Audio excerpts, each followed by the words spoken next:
হানাফি মসজিদে আসর ফজর দেরিতে পড়তে হয়। প্রথম কথা হলো এদের যে আকিদা, এরা তো হানাফি না, এরা হলো সুফি। এরা বিশ্বাস করে আল্লাহ সর্বত্র বিরাজমান। এদের পিছনে কিয়ামত পর্যন্ত নামাজ পড়লে নামাজ হবে না, নামাজ বাতিল হবে। নামাজ বাতিল আপনি পড়েন কেন? আহলে হাদিস সম্পর্কে জানতে সমস্যাটা কি? হঠাৎ করে নতুন করে আমিন জোরে বললে, হঠাৎ করে নতুন করে দুই পাও পুরা ছড়াইয়া দাঁড়াইলে, হঠাৎ করে 20 রাকাত তারাবি 8 রাকাত পড়লে তাদেরকে পৃথিবীর ইতিহাসে 1300 বছর কেউ কোনোদিন আহলে হাদিস বলে নাই, আহলে হাদিস বলে নাই। তারা আহলে হাদিস হইতে পারে না, পারে না, দৈন্তান নয় কেন না। আমিন জোরেই বলা লাগবে, পারবেন তো ইনশাল্লাহ? মসজিদ ফাটায় দিবেন একবার আমিন জোরে বললে, জানে যাতে যারা ইহুদি পন্থী তাদের কলিজাটা কেঁপে ওঠে, যেন ওদের কলিজা থেকে যেন ইবলিস দূরে চলে যায়। কথা বুঝতে পারলেন?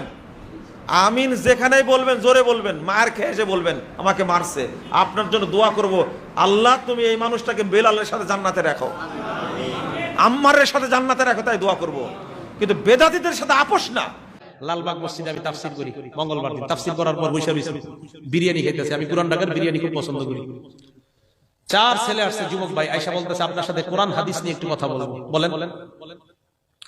বসার পরে আমাকে বলতেছে শবে বরাতের দিন এই যে বেদাত গুলা হয় এগুলো কি ঠিক? আমি বললাম না, এগুলো তো অন্যায়, বেদাত তো অন্যায়, হালুয়া রুটি এগুলো বানানো অন্যায়, এগুলো শরীয়তের মধ্যে নাই। তাহলে বলে না কেন? আমি কে বলে না, আমাদের সব ওলামা একরাম বলতেই থাকে এগুলো অন্যায়।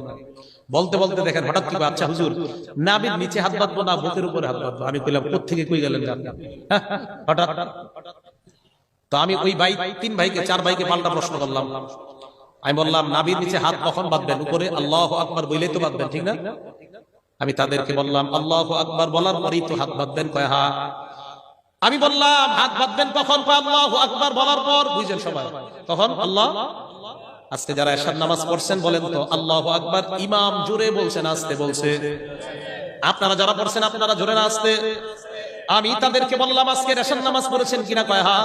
আমি বললাম শুরুতে যখন আল্লাহু আকবার বলে নামাজে হাত বাঁধলেন আপনারা জোরে বলছেন না আস্তে? কয় আস্তে। আমি বললাম ইমাম জোরে বলছেন আস্তে? কয় ইমাম জোরে বলছে। আমি বললাম এই যে ইমাম জোরে বললো আর আপনারা আস্তে বললেন, এটা কোরআন হাদিসের কইয়াস? মানি কি? আমি মানি কি? কোরআন আগে এটা ঠিক করি পরে ভিতরে যাই। নামাজের হাত কি নাবির নিচে বাঁধবো না উপরে বাঁধবো এটা পরে, আগে আল্লাহু আকবারটা ঠিক করি। এই যে আপনারা আস্তে বললেন ইমাম জোরে বললো, এটা কোরআন হাদিসের কই আছে? ভাই করে ওনাদের দলিল তো একটা আছে মোবাইল।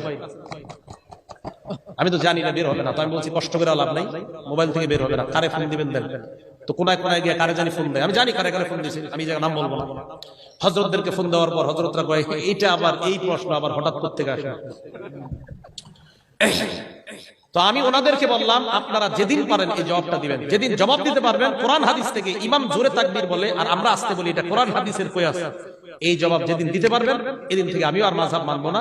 আমি সেদিন থেকে আপনাদের মতোই শুধু কোরআন আর সুন্নাহ, কোরআন হাদিস ইজমা কিয়াসের আর দরকার নাই, আমি আপনাদের মতো হয়ে যাব।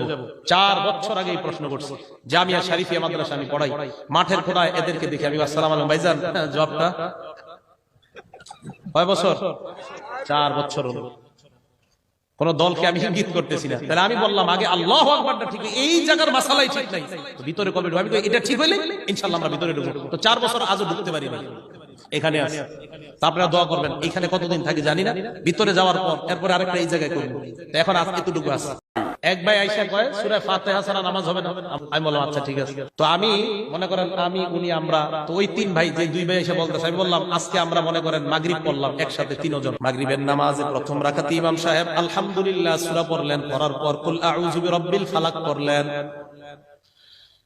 সূরা ফালাক শুরু করার সময় ইমাম সাহেব মিনাল জিন্নাতি ওয়ান নাস বলার পর রুকুতে গেলেন। ভালো করে আপনারা শুনেন। আমি ওই 2 জনকে বললাম আমরা সবাই ওযু করে আইসা ইমাম সাহেব রে দেখলাম, কোন মতে ইমাম সাহেব মিনাল জিন্নাতি ওয়ান নাস এই জায়গায় আইসা ইমাম রে পাইলাম। আল্লাহু আকবার বলে ইমাম রে পাইছি প্রথম রাকাত। পাওয়ার পর ইমাম গেলেন রুকুতে, আমরাও যাবো কই? তো ওই 2 ভাইও আমার সাথে বললো আমরাও রুকুতে যাবো। আমি বললাম ঠিক তো? কয় হ্যাঁ। তাহলে প্রথম রাকাত পড়লাম, কয় হ্যাঁ। এবার দ্বিতীয় রাকাত পড়লাম, কয় হ্যাঁ। তৃতীয় রাকাত পড়লাম, কয় হ্যাঁ। আমি বললাম নামাজে সালাম ফিরানোর পর আমাদের 3 জনের আর দাঁড়াইতে হবে কিনা? কয় না আমরা তো রাকাত পাইছি প্রথম রাকাত। আমি বললাম আসলে পাইছেন? কয় হ্যাঁ। আমি কই প্রথম রাকাত যদি পেয়ে থাকেন আলহামদুলিল্লাহ সূরা কখন বললেন? এটা তো মানে আমি কই, না আলহামদুলিল্লাহ সূরা পড়ছেন নি কোন? না পড়া তো হয় নাই। আমি কই, আলহামদুলিল্লাহ সূরা না সারা নামাজ হয় না? যদি বলেন নামাজ হয় না তাহলে রুকুর কি হবে, আর যদি বলেন নামাজ হয় তাহলে এই প্রশ্নের কি হবে? এই দুইটা আজকে বললাম, এটি করে দিবেন না আর আসবে না। আচ্ছা হুজুর, আসসালামু আলাইকুম রহমতুল্লাহি ওয়া সম্মানিত মুসলমান ভাইয়েরা, আশা করি সকলে ভালো আছেন। আশা করি ভিডিওটি সকলেরই অনেক উপকারে আসবে, তাই ভিডিওটি সকলের কাছে শেয়ার করে দিবেন। আর ভিডিওটিতে একটি লাইক দিয়ে চ্যানেলটিকে সাবস্ক্রাইব করে আমাদের পাশে থাকবেন। ভালো থাকবেন, সুস্থ থাকবেন। আসসালামু আলাইকুম রহমতুল্লাহি ওয়া বারাকাতুহু।